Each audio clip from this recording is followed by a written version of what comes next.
Hello and welcome to this Chemical Conversation podcast brought to you by Argus Media. This is the first of three podcasts exploring the market structure of olefins in the three major markets, Asia, US and Europe.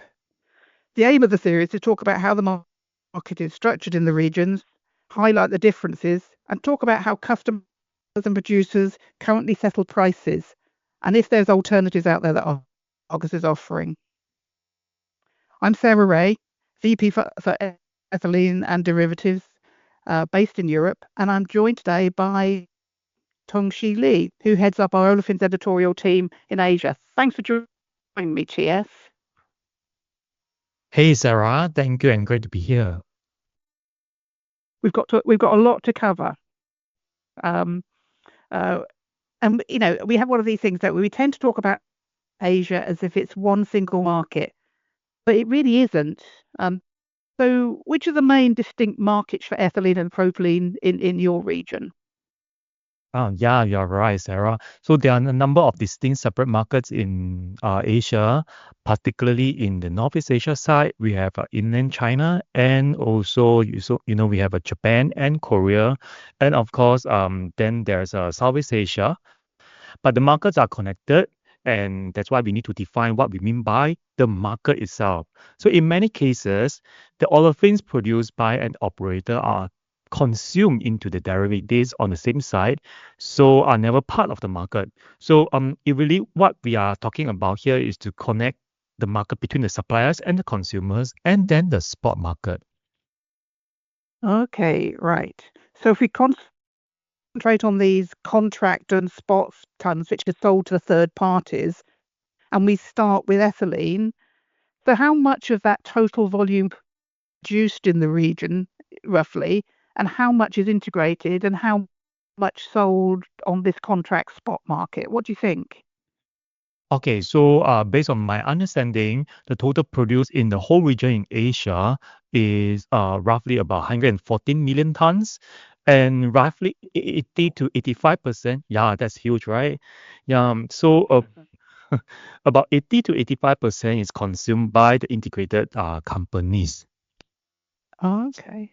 So that's just like 15 to 20%, which is then being freely negotiated on contracts or on spot, which sort of is a relatively small number, yeah?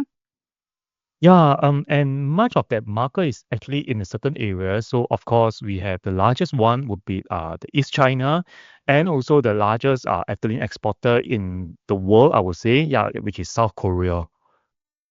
Okay, right. So of that 15 to 20%, how much, what's the split in that between contract compared to spot? Okay, this could be a bit difficult, and it can vary, but the spot market is relatively smaller compared to the total volume being produced and consumed. So, based on the conversations that I have throughout the years, I recall that it's around 20% of the total remaining as a spot. And the number could be even more now because our buyers tend to look for cheaper spot ethylene instead of tying themselves to Okay. contracts. Okay. So, I mean, so what you're saying is the market is structured that way clearly because of, the ethylene is difficult to transport and expensive to move and store. So that could be one reason. But another reason, is are there other reasons for that in the Asian market? Okay, well, as we said at the start, that this is a very, very large region, and a large proportion of the ethylene consumption is set up to be integrated. But there are a lot of standalone derivative plants which rely on the ethylene from the third parties.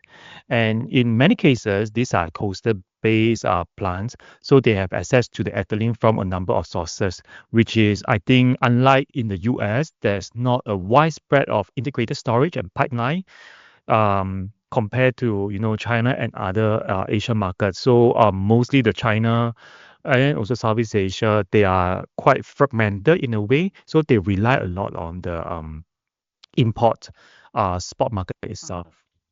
Uh-huh. Now, and it's interesting, and you referred to it earlier. You said, probably at the moment, because the market is stressed and long, there's probably more spot compared to contract, and that's because that's because the margin plays a role. Yeah. Yeah, and as we all know that currently, especially in Asia side, for ethylene is quite an oversupply market. So the non-integrated derivative producers are struggling, and as a result, the buying interests are reduced, and they are less able to commit to longer distance spot cargoes from the US or even regional supplies. Okay. So if we just so we've got an ethylene market that is mainly integrated. So of that 114, most of that is integrated on the sites, made into product, and never sees the market. Of the non-integrated buyers, often sourcing ship tons and splitting this between contract and spot, right? Yeah, that's right, Sarah. And in the recent years, we even have crackers operators. Yeah, it's quite amazing that, even crackers operators came out to look for spot ethylene because of cost pressures. So buying from the spot market sometimes could be cheaper compared with producing from feedstock.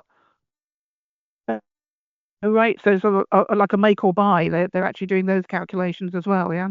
Yeah. Yeah, correct. Okay.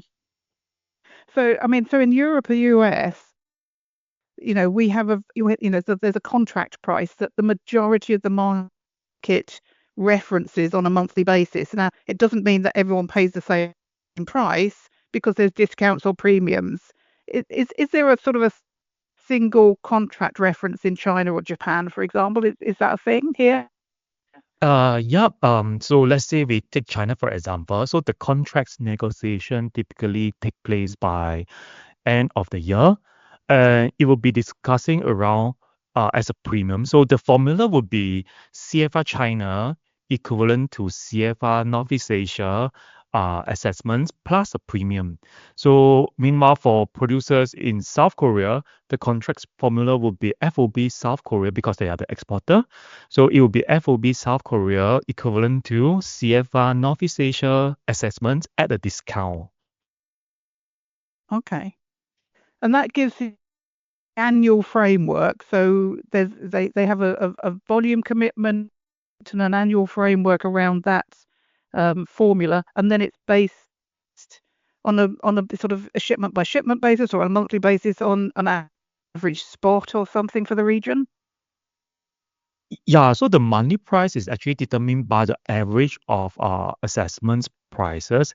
So typically on the arrival month of the cargo, maybe I give you an example, Sarah. So let's say, for example, we have a cargo concluded at a premium of $20 for a September arrival for a CFR Uh-huh. China market. Okay, so that would mean that the Yeah. base price would be the average of September's published prices plus a $20 premium. So, of course, the spot prices are primarily driven by naphtha costs, but at the same time, Asia itself is not so much of the contract basis without any pipelines, right? So a lot of the factors that determine the spot prices will be supply and demand balance. So, for instance, a cracker outages in South Korea or Japan could easily tighten up the regional olefin supply and push the monthly ethylene and propylene prices up together, which also would also mean that there will be even a higher premium discussions in the market depending on the supply and demand dynamics. Okay. But if you're a contract buyer or a spot buyer, you know the price you're paying is similar to your the people you're competing with in the market. Then there is a price that you could say is a range that most people are paying. Yeah. Yeah. And obviously, sort of in on the spot market, there's a free negotiated spot buyers on a cargo by cargo basis. I guess that's the same as what happens in Asia. So spot is truly spot. Yeah. Yeah, correct. Okay. And Argus covers all these prices in our dailies and our weekly reports, right? Yes, we also have the daily reports and also weekly reports, and like I say just now, the discussions could be fixed price and it could be floating price basis depending on the market involved, the parties involved too. Okay. So moving across to propylene, is the market structure very different to ethylene, or does it roughly work along the same lines in Asia? Um, I would say almost similar, but propylene is slightly different. Yeah, it's just a bit slightly different compared to ethylene. So in what ways? And is it because it's a bit easier to move and store?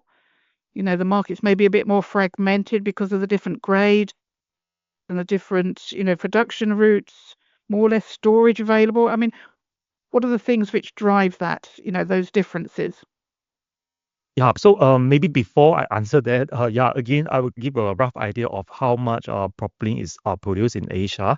So, basis of our record, we have about 121 million tons of propylene production in Asia, and about that is about 75% are integrated.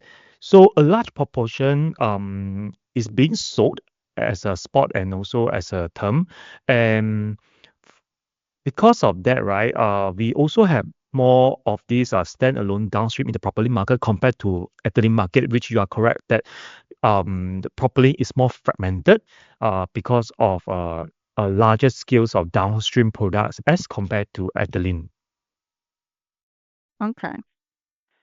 And, from the contract pricing perspective, how does it work? And is it the same as the ethylene mechanism? Yeah, I would say that the contract pricing mechanism for propylene is actually the same as ethylene.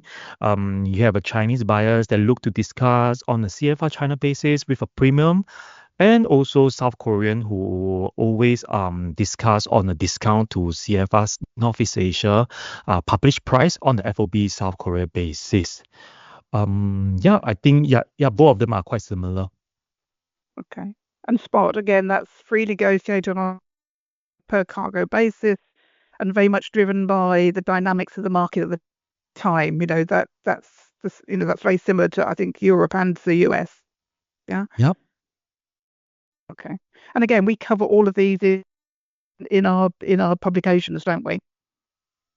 Yep. Yeah, we cover all that. Okay, so I think there's something that I want to point out a bit also. The only difference for propylene is that the propylene prices in Asia tend to follow the trend of propane prices in the recent years because of the rise in PDH in China. So propane prices set the floor for propylene prices, while ethylene prices are more dependent on naphtha instead. So this could set the difference compared to ethylene, where most of the crackers in Asia are using naphtha, while propylene are mostly depending on the propane as the floor pricing as for now. Yeah, I also think this is the big difference between both these products. That's interesting as well because, propane as PDH becomes more important on a global basis, I think, into PDHs and on crackers, we're seeing it become a definite price setter. It's Yeah. interesting to see it's happening in Asia. It's definitely a thing in America as well. Yeah. No, interesting. Yep. Okay. No, so thank you, TS.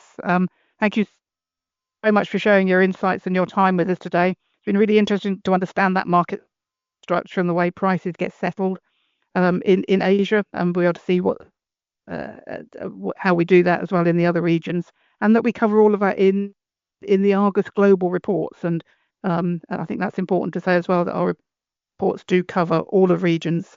So for more information about our olefins coverage and prices, or if you'd like to meet us at EPCA, please get in touch via our website or through the links on this webinar. Thanks for your time today.